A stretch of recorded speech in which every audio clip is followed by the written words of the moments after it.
It's a beautiful topic because happiness is maybe something that we all want to have in our life, and maybe we catch a glimpse of it and it comes, and then somehow it disappears again. We try and hold on to it, but it slips through our fingers and we're not able to have it all the time that we want. And so what is it that I need to do to be able to actually hold on to my own happiness? I remember a story from Hong Kong many years ago, and I don't remember the name of the person, but this young woman had everything: a good husband, comfort, facilities, good children, and there was always this thought in her mind, how long is this happiness going to last? And one day, her child fell, and it was a fatal accident, and the child just left. And it was as if there'd been some sort of memory that happiness can never last forever, that even when she had everything, that memory kept coming back. How long can this happiness last? How long can this happiness last? And of course, at the time that we're passing through now, we would say that it's Kali Yuga, the Iron Age, the Dark Age, the Age of Darkness. And so different things happen. And so this is why there's always this fear within us that now I have everything I want, but I don't quite know how long I'm going to be able to keep it. There's always the feeling that something may happen to take it away from me. So, is happiness something that's external, that's out there? I'd like to share some research with you. There's been a lot of interest in the subject of happiness, and so a lot of research has taken place across the world. And one particular situation, the American government asked a professor from England to come to the USA, and they gave him a huge amount of money to be able to do research into the subject of happiness and who is it who can be happy. And he had a big team of people to go across the country and ask many, many questions of individuals to find out about this. And the first question was, what do you think makes people happy? And I'm not sure whether you'll be surprised or not surprised, but the first response that they got from people was, money makes someone happy. Do you agree? Enlightened ones are here and you're saying no. I'm not hearing anyone say yes. The second response they got from people, and again, you can see if it tallies with your thinking or not, and that was, beauty brings happiness. Agree? No? Okay, very good. We're doing well. Well, they decided to test out these first two things that were on everybody's list, money and beauty. And so they decided to go to the 1 square mile that has maybe the most millionaires in the world, and that was Washington. This is about 10, 15 years ago, so maybe now it would be billions. But at that time, they were talking about millionaires. And they chose the people who had the most amount of money, and their questions to these people was, is money making you happy? And they had a list of very similar answers from all of these people. And the answer was a resounding no. Why? Because they said that although they had a lot of money, they had a lot of fear. They had fear of robbery. They had fear for their life, that somebody would want to abduct them and take their life for money. They had fear that with the stock market going up and down, it could wipe out a huge amount of what they thought they had and it would be lost. And so fear played a major part in their life. And when you're afraid, how can you be happy? The two things don't match together, do they? The other thing they said, they could no longer trust their friends because they didn't know why that person was being friends with them. They wondered if their friend, so-called friend, wanted something from them. And so there was a concern. Who can I trust? Who is really my friend? I don't know. They also had the feeling that, well, we're getting old, and each day that goes by, you do get old. And, well, who can I trust to leave my money behind to? Are they going to be able to look after it? Are they going to do something good with it?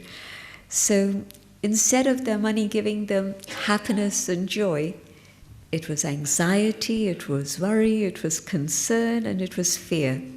And so definitely they didn't have a lot of happiness. They then decided to go to the place that had the most beautiful people in the world, Hollywood. So off they went there. And again, the same question.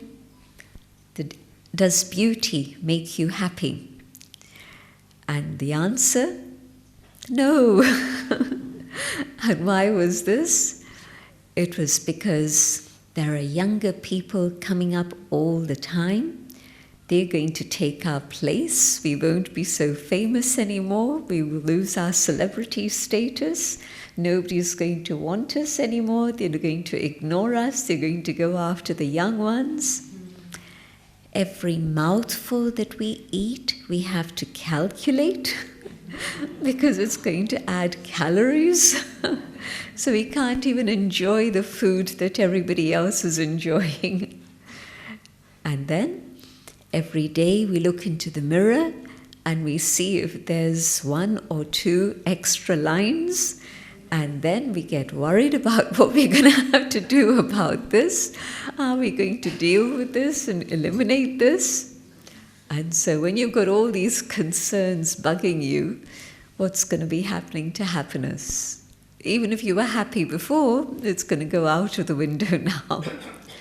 And so they discovered that beauty does not bring happiness, definitely. And so the professor from the UK, who'd been asked to do this, began to do another type of research.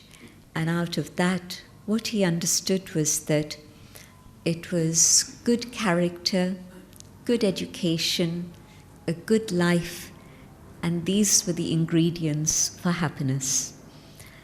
And so, even on a very external level, people can understand from all the research that's happening that there isn't really happiness to be found out there. There's another last bit of research I want to share with you before I get on to the spiritual matters. In the 50s, just immediately after the war, they had research here in the UK, again to find out the level of people's happiness. And people were happy. Why? Because the war had ended, rationing had ended, there was peace, and it seemed to be a lasting peace, so it was a big relief for everybody. On the external level, most people in the UK had, at the best, and that was not everyone, but at the best, a few people had a little television set, and of course it was black and white. Most homes in Britain didn't have a fridge. Those of you who were in the 50s, remember? You didn't need a fridge. It was never that hot. You really didn't need one. But anyway, most homes didn't have a fridge. Most homes didn't have a car. Some homes had one car, and that was about it. Then the research that they did in the year 2000, big, big difference. Most people had a television set which was like so, I don't know how many inches that is, but big screens. And they had televisions in at least 3 or 4 of the rooms, not just in one room, but at least 3 or 4. Every home, of course, had a fridge. Now it had become a necessity, whether because of climate change or whether people thought that it's a facility that you can't do without. But every home probably had more than one fridge. They had more than one car, sometimes 2, sometimes 3, sometimes every individual with their own timetable, sometimes more than 3 even. And they asked people the same question, are you happy? And people said, well, sort of. It wasn't a resounding yes, but peace was part of our life. We weren't thinking too much about anything else. The Cold War had finished. It seemed as if we had entered a time of coexistence in which there was going to be harmony. Yes, there were wars happening, but they were far away. It was places in Africa and Asia and South America which didn't really touch our lives here. But it wasn't a resounding, yes, we are very happy. It was, yeah, well, sort of, I suppose so, that type of response that they were getting. And so the conclusion that they drew from that was interesting. They said that it seems that once you have a certain level of wealth that allows you to have a certain amount of comfort and facilities that give you that comfort, you're happy. But once the wealth index goes above that level, having more and more and more doesn't bring more and more happiness. And so, again, that was a very interesting piece of research that they found. So here I am now, 2018. Where do I find my happiness? Today I'm reading that the peace that I thought was going to last forever, this morning's news, and they're calling it the perfect strike. Would you believe it? It's killing, and then you're saying, no, it was very targeted. Well, a little while later we'll hear about collateral damage. And how many people are involved in collateral damage? Who knows? Let's wait and see. What's going to be the retaliation? Well, let's see. We don't know as yet. Or maybe something's happened and I haven't kept up with the news in the last few hours. So the peace that we thought human beings had actually managed to achieve, well, that's actually become very fragile.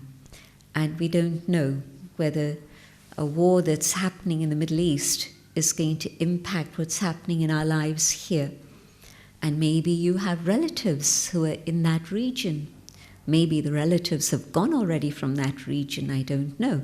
But it's human beings who are there, who are suffering. So each day, the news brings different challenges. And so if I'm expecting external situations to give me safety, comfort, well, that's being shaken. And I can't trust those external things. Who do I trust? I can trust God, that God is going to protect me. And the other thing I can trust, my karma. I can trust my good karma, that if I've invested in good karma, my good karma is going to protect me and keep me safe. So I can trust 2 things. I can trust God and I can trust my own good karma. I'm beginning to see that within the research that was done by this professor and the things that I've been taught spiritually, both of them align together very beautifully. The things that I heard about from the professor's research education. But what I found is that for me, my confusion disappeared with spiritual education. Because externally, everything was fine, good parents, good home, comfort, facilities, good education, all of that was there. But at that moment, the question, which direction do I turn in? I don't know which is the right direction for me. And I see that young people in particular today, it's a very, very deep question. Where do I go? What is the direction I want for my life? And it's very difficult to find people you can trust and say, right, the answers that you're giving me are the answers that I can really say, I can trust, and this is what I'm going to do. But spiritual education means that there's an awakening that happens inside of you. And as a result of that awakening, you begin to understand what it is that you have to do yourself. And there's another very interesting word that I'd like to bring in. And that is the word conscience. The Satguru is the supreme, but each one of us has an inner guru, our own conscience. But we don't often spend time listening to the inner guru because we're so occupied in listening to everything out here. Our attention is focused out here, we're listening to things out here, whether it's people or media. How much is false news? There was something that happened the other day, and somebody laughed and said, this must be false news. And it turned out that it was. I've forgotten what the story is now, but this term, false news. So who do I trust? Somebody said to me yesterday, she works for the BBC, and she said, you know, when they do documentaries, they really have very, very high standards, and I trust them. And I didn't tell her anything. I wasn't about to be arguing with her. But I happened to be in India at one particular time. It was the month of February, and it was, I won't go into the details, but a train had been attacked and the pilgrims had been massacred, and there was a retaliation that was worse than the original attack. And I used to listen to BBC News almost religiously every morning in those days. This is like 25 years ago, I think. And at that time, the news I was hearing from the BBC was very different to the news I was reading in the Indian papers in Mount Abu. I would glance at the headlines. Mount Abu has a very full timetable, so you don't have half an hour to sit reading the newspaper. But I just glanced at the headlines, and the Indian papers were telling me something quite different, and it was a story in India, so you'd imagine that they would have the facts and figures, and BBC was telling me something else which had a very different slant. So yesterday I just smiled and I didn't say anything to this lady, but I have a question. What's going on? And so in a world that's got a lot of delusion and illusion, how do I find happiness, and who do I listen to, and how do I learn to listen to my own inner conscience? Why? Because at the end of the day, it's everybody's experience. If you followed what your own conscience is telling you to do, probably at the end of the day, you'll have a comfortable sleep and you'll wake up feeling light and easy and happy. And if through the day there have been things that have been out of sync with what your conscience is telling you, if there isn't that alignment inside between my thoughts, my feelings, and my conscience, if there's something not quite together there, if there isn't this alignment, then the things I'm doing and saying are incongruent. I'm not going to be able to sleep comfortably at night. I'm going to wake up the next morning with a heavy head, and my day isn't going to be as I want it to be. So definitely, learning to listen to my conscience and following the inner guru, the inner guide, is a very good way to be able to make sure that I'm able to have happiness in my life. Gratitude. Have you experimented with that? Here's a little tip. And it's a serious homework I'm suggesting to you. It's in 3 parts. The first part can be for a few days if you want. Write 100 points for that which you are grateful. And it can be anything. Physical, external, right from your birth, right till today, whatever it is you want. But write 100 things that you're grateful for. Maybe it'll take you a day, 2 days. It shouldn't take you longer than 3 days. If it's taking you longer than that, you're not serious about it. But you'll be surprised. When you start writing, your pen will start running. There'll be more and more things that will come to mind, and you'll keep on writing. Writing 25, 30 points instantly won't be a problem for you. I can guarantee that. But do that as an exercise. And as you do it, you'll find that through that experience of appreciation and gratitude and thankfulness, your own level of happiness is rising. That's the first part of the story. Having done that, the second part of the story,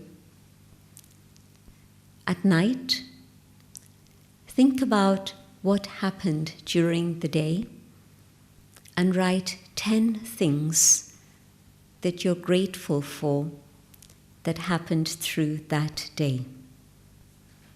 External, internal, spiritual, physical, whatever. 10 things. Mustn't repeat. Can't put the same thing down that you put on your other list. Little bit of activity up here. Morning, what you do? Write 10 things, different things, that you're grateful for generally. The day hasn't yet started, and so you don't know what the day is going to bring.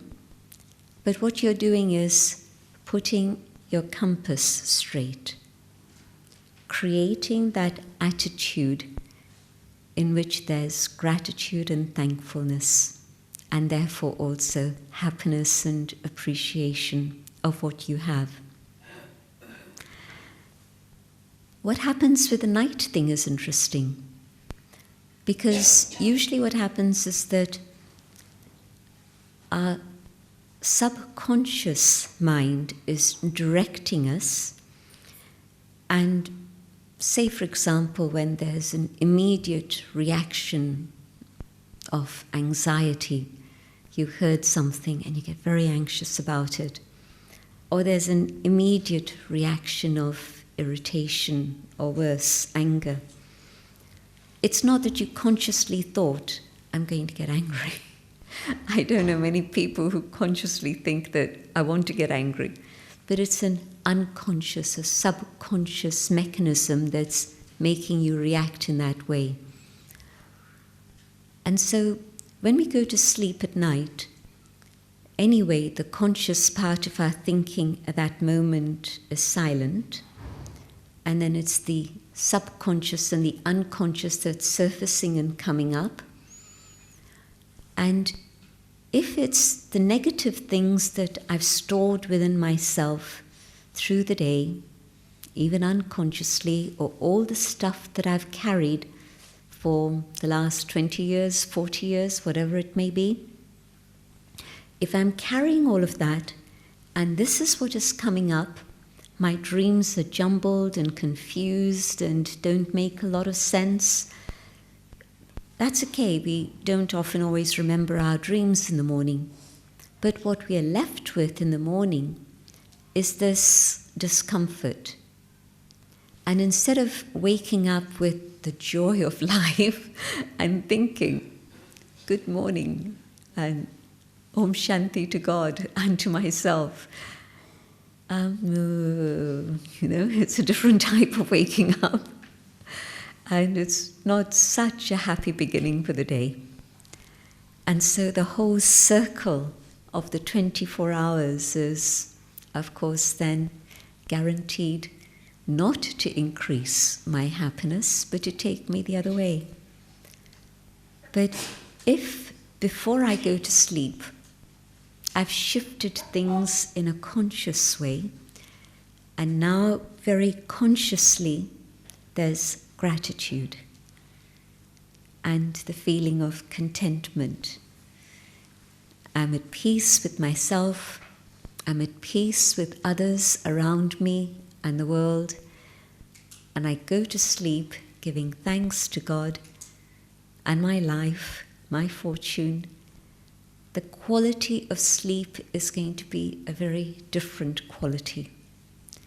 Next morning, you'll be up bright and fresh and clear, and you'll be able to say good morning to God with love. And if I've started my day with love, that's probably going to be the same thing that I continue with the rest of the day. But this exercise of the night and the morning, both things develop this practice of gratitude and appreciation, and thereby increase my happiness. Because so often what happens is that we're looking at what others have and what we don't have. We forget to look at the things we do have. And there's a huge amount that each one of us is blessed with, really, truly. But keep adding to that list. Keep reminding yourself, a daily practice. I brushed my teeth this morning, so am I going to say I don't need to brush my teeth again tonight? Am I going to say I'm not going to brush my teeth tomorrow? It's a daily practice, twice a day practice. And so this practice to clean the soul, not just my teeth, but to clean the soul. At night, to clean the soul before I go to sleep, so that my sleep is fresh and makes me fresh. Next morning, again, the cleaning. And so in that state of cleanliness, I'm truly, truly joyful and happy. The other thing that, again, everyone must have experienced, when you give, it makes you happy. When I receive, there might be a little thought, well, what can I give this person in return? They're giving me so much. What can I give? So yes, there's a joy of receiving, and I have to learn to receive gracefully also. But the joy that comes in giving is very spontaneous and very beautiful. And so let me start giving. Yesterday in the temple I was saying that not a question of giving donation and charity and money, yes, of course, but give someone a little bit of your time. Give someone a little bit of your heart. Give someone a smile. Give someone a kind word. Give someone a word of encouragement, of support. In some way, if I give, it brings me a greater amount of happiness than the one who's receiving. And so think about the whole subject of karma and how in India we believe this absolutely, cause and effect. In Western countries, although they have that philosophy in their scripture, as you sow, so shall you reap, it's here, but people don't take it as seriously as part of their day-to-day living as people from India do. And so for us, it's a very natural thing to think about. Give and take, cause and effect. It's something that's ingrained within us from our birth, our childhood. And so very definitely, understanding how karma works means that we're making sure that the seeds that we're sowing, the seeds that we're planting, what it is we are doing in terms of cause is going to bring the right effect and is going to bring us happiness. And so, what are those actions? The actions of giving others happiness, giving others support, the actions of being able to be generous and have a big heart. There's a very interesting question that often is put to me. Is it that you're generous because you have abundance? Or is it that by being generous, there is abundance that comes to you? And I've seen it happen in that way. I've seen Dadi with literally very little. There was a time when you heard Dadi's story, in the days of Delhi in the 50s, when they first started responding to invitations and going to share these ideas. Women teaching, it was very novel. And in some places like Bombay and Pune, there was quite a strong reaction against them. Places like Delhi, people didn't know them or so much. But everywhere, a woman teacher in the 50s was very strange. But how do they manage? It was God's love. They managed with chapati and salt. That wasn't one day. It was for a period of time. You've heard, Dadi. So, but what was it that kept them going? It was God's love. But the generosity of the heart, whether it was Brahma Baba, whether it was Dadi Janki, whether it's any of the Dadis who many of you had the opportunity to meet, all of them with a generous heart. In the 50s, 1959, I received a packet from Mount Abu.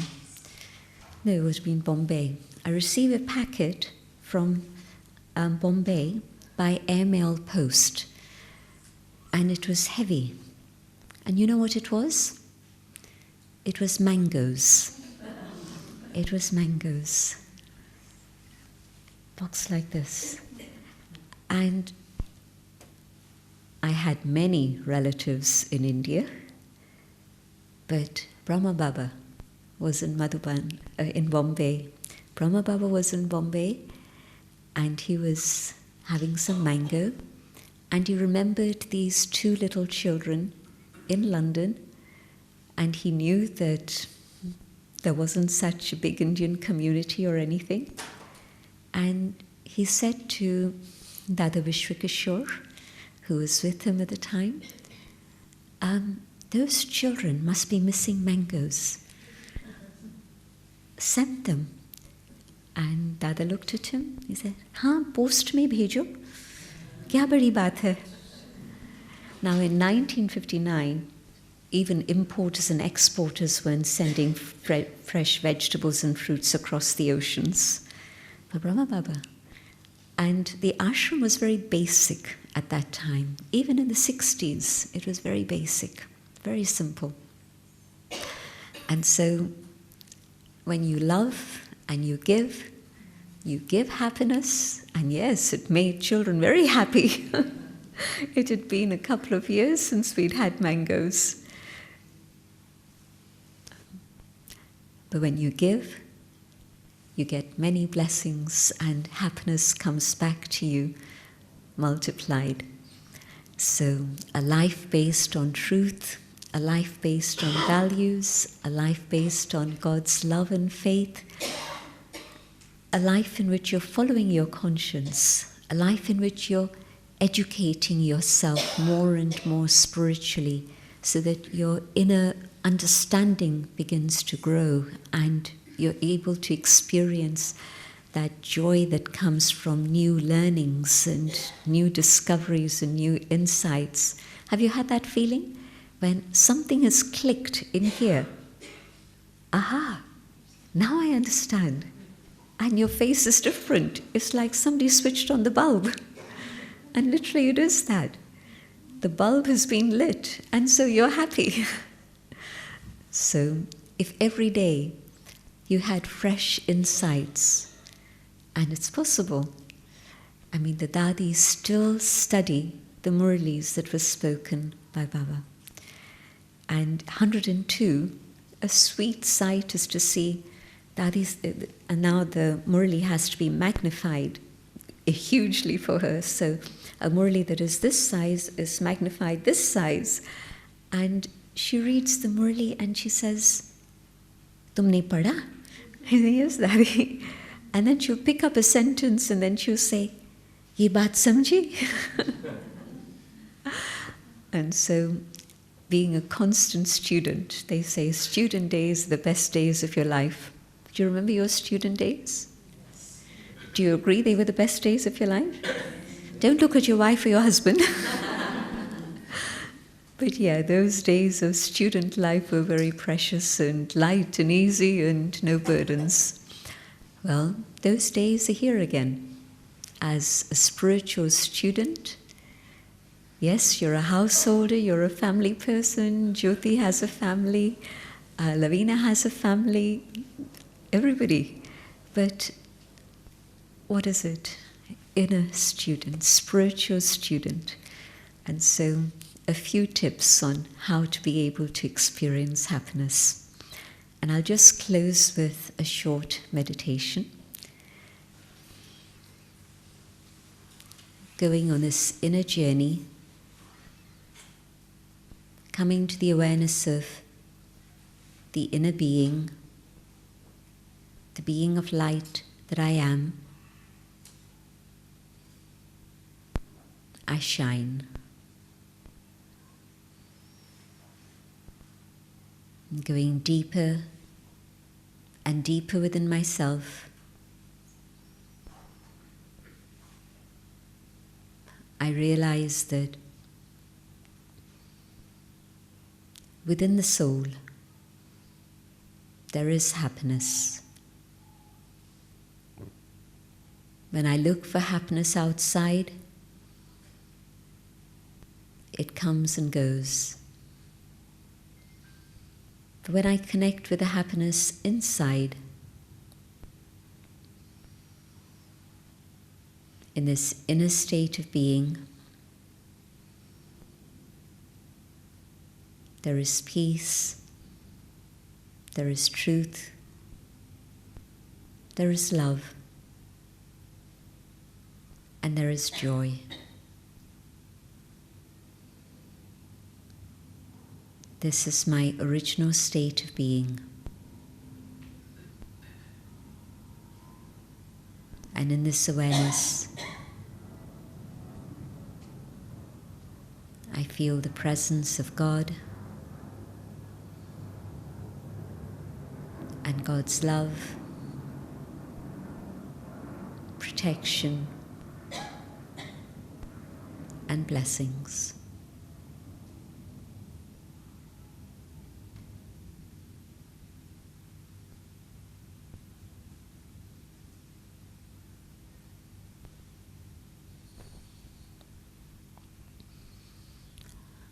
Om Shanti.